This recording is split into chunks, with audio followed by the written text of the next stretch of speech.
Come on in, everyone. Come on in because we are here for Married at First Sight. We are on episode 2, y'all. We are continuing the preliminary evaluation of these couples.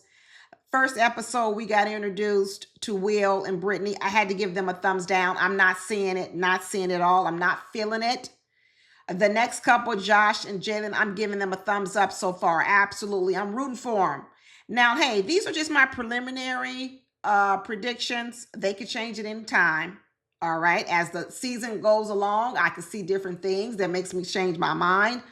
But right now, we got the one thumbs up for Jalen and Josh, and we got the thumbs down for Brittany and Will. And now we're going to get introduced to 2 more couples this episode. And the first couple we're going to talk about is Derek and Megan. And what's my prediction for Derek and Megan? A thumbs down. Sorry. I bet some of you thought I was going to give them a thumbs up. Nope, not giving them a thumbs up. Let me tell you something. The first part we heard about Megan was that she has been single for 7 years. And she knew she needed a lot of work on her. So she went out and hired herself a life coach. I love it, Megan, because what she said was she was too business oriented. And that she needed to get more balance in her life between her personal life and also her work life. She works with her family. She was bringing way too much business into a relationship, and that was really not allowing her to have success. I love her efforts. I really do. But I guess I want to say this. Does she seem like she's all the way there yet? No. Because Megan sat up there at that altar with her hands on her hips. Too many times I saw Megan with her hands on her hips. I'm like, girl, where you at the altar? Why your hands on your hips? Okay. And Megan's told us she's an introvert. Now, on the other hand, we got her husband, who is Derek, who says he's an engineer.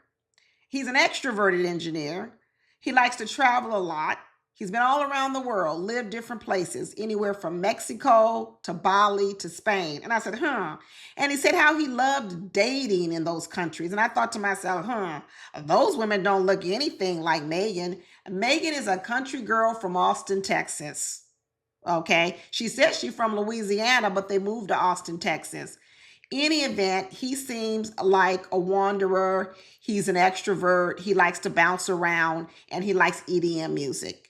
And that was a red flag to Megan. Megan said, me and my family, we go to a country music concert every month. And what he said was not only was it not his favorite music, he basically said he don't even really like it. Is Megan going to be able to compromise? Is Derek going to be able to compromise? We'll have to see. But if Megan is anything like her mama, the answer is going to be no. If Megan has picked up any of these bad habits from this mama, the answer is going to be no. They both were ambitious. He said he's a COO of health and wellness company. And she says she hasn't had sex for 2 years. So she's a little bit wound up. She really is. Maybe after he cracks her back, she'll loosen up a little bit. Because right now, the hands on the hips is giving tight. Is giving real tight. She's hoping that she got an extrovert because what she wants is she wants someone to pull her out of her comfort zone, her shell. Well, sometimes extroverts don't want to be doing all this damn work to pull you out. Now, balance is key. Opposites do attract. So he can pull you out as long as you're willing to go. But Megan's family is very conservative. They seem a little bit stuck in their ways. That mama was not happy about this marriage. She had a scowl on her face the whole time. In fact, Megan's daddy wasn't even at the wedding to walk her down the aisle because she said he has nose cancer. I guess he didn't want to be in the sun. And I thought, okay, I guess the mama's going to walk her down the aisle. Nope, not at all. That mama sat in that seat with a scowl on her face and then told that man, Derek, once she met him, I wasn't for this. I didn't approve of this. Woman, why mamas be doing this? Why they be doing this? Now, on the other hand, Derek's mother seemed nice and kind and sweet and had lots of affirming words to say to Derek. So here's the thing. Is Megan more like her mama? Because if Megan is like her mama and Derek is used to a mother like he's been used to, this ain't going to work. This is not going to work.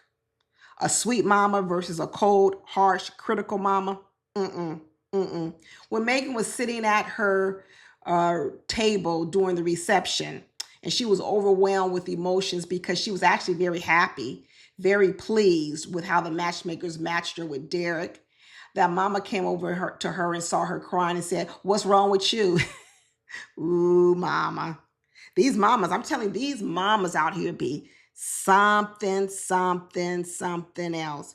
But so far, Derek says he believes that Megan is beautiful, that her eyes and her skin are beautiful, even though the women he said he's dated in the past from Bali and Mexico and Spain, I don't think they look anything like the country girl Megan is coming up with. But hey, beauty comes in all types. So maybe Derek is ready to change his type, because actually I'm not for sure Megan is his type. She may be beautiful, but I'm not for sure she is his type. But we shall see. And that mother went over there to Derek's mother and says, "If they're together longer than 6 months, then I guess you can come over my house." Megan, girl, I hope you are nothing like your mama, because if you are, Derek ain't gonna put up with it. I'm gonna tell you right now, Derek don't have no problem packing a bag and moving. He just told you he barely been in Austin except for a month. I hope he didn't pull a thing like that other boy did, that other man did a while ago, was all he wanted to do was apply to Married at First Sight in Austin. So he just moved there just so he can apply, but he really don't have no real roots there, and he don't plan on staying. I'm gonna tell you right now, Megan ain't going nowhere. Megan is not going anywhere, Derek. So if your plan was to move to Austin just to be able to sign up for Married at First Sight, get selected, and then convince your wife to move, I'm not for sure that Megan is the one. I'm not feeling that right now. I really don't see it. Megan's mom says she doesn't want her child to get hurt. Something tells me that Megan's mama has hurt her a lot. Is it just me? Is it just me?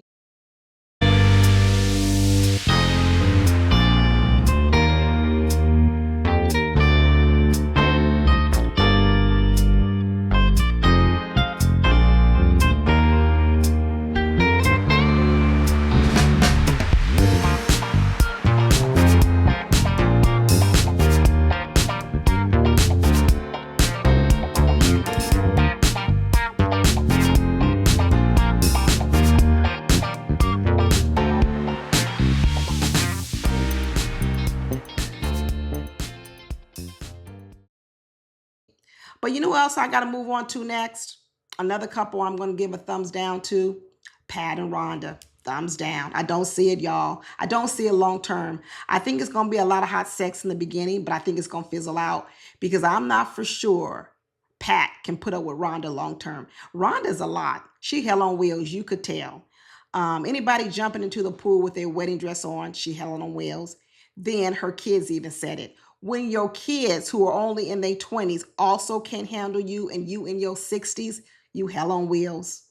Them kids shrink around their mama. Them kids defer to their mama. Them kids give up the whole entire floor, conversation, that party bus, everything, so their mama can run around and take up all the room. That mama loved to be seen. She wore that red dress so she could be seen. She loves to be seen. She loves attention. And my thing is Pat going to be able to give her attention enough that she's satisfied? Or is she a bottomless glass that needs attention so much she can never be satisfied? That's what I'm worried about. I'm going to tell you right now what I'm worried about. She said she was married before, and that's who the father of the children are, but he didn't want to work, make no money, probably because she was doing every damn thing. You can tell Rhonda do a lot. She does a lot. And that man probably sat there and said, if I can't make no decisions and I can't do nothing, then I'm going to sit here and live up off you. Rhonda said, I want all the power and make all the decisions, but I still want you to make some money. She said she already been married twice. This is her third one. Is the third one the charm? Let me tell you what worries me about Rhonda. Is the key giveaway I always say.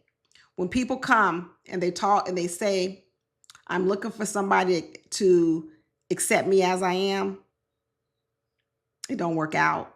It don't work out, because like I said, who are you looking for? Jesus, who says, come as you are. And even when Jesus says come as you are, he's going to require some changes. He sure is. He's going to require some change. There's no one who's going to accept you as you are. Everyone will require changes. And so when someone tells me they're looking for a person to accept them as they are, just as they are, so that they can be themselves, they're not going to get along with anyone. No one. Not at all. So that's what concerns me about Rhonda, that even though she's been married twice, and she really does want a committed relationship, she's not willing to make the changes necessary. And I'm sure one of those changes is toning it down. Toning it down. Now, are they going to have great sex? I think so. I think so. But Pat is a spaceman, like he said. He's introverted. He's been in space his whole life. He's probably a little bit analytical. And although he's going to love walking on the wild side with Rhonda here and there, the question is going to be, does he always want to live in that space all the time? Is it going to be fun in the beginning, then afterwards it's going to be irritating? I'm voting for irritating, because even at that wedding, when she was running around with no shoes on, even her daughter was irritated. Her daughter was uneasy. They're really trying to marry this, them kids is really trying to marry their mama off, because they said, we don't want to be responsible for her in her old age. They really want this to work. I can tell these kids want this to work. And can we please pass her on to you, because we can't deal with her. Pat said he living with his mama, his 80-something-year-old mama, because his mama is still mourning the death of his father, her husband. I don't know, Pat. I'm not quite buying that story. The other red flag I have with Pat is he said he got kids, sons or whatever, but none of them showed up for the wedding. Why is that? Why didn't your son show up for you at a wedding? And why are you living with your 86-year-old mama? You can't live down the street, around the corner, nearby, 5 minutes away, and your mama can't live with you? He said he moved there from Arizona to Texas. I don't know. I'm going to have to learn more about it. I'm going to have to learn more about Pat, right?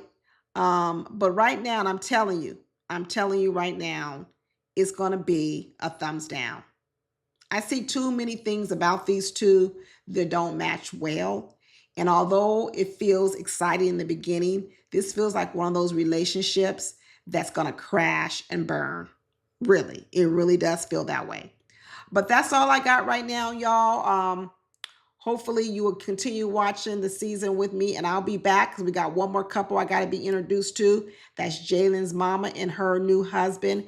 And then I'll have to tell you what I think about that as well. But anyway, talk to y'all soon. Bye.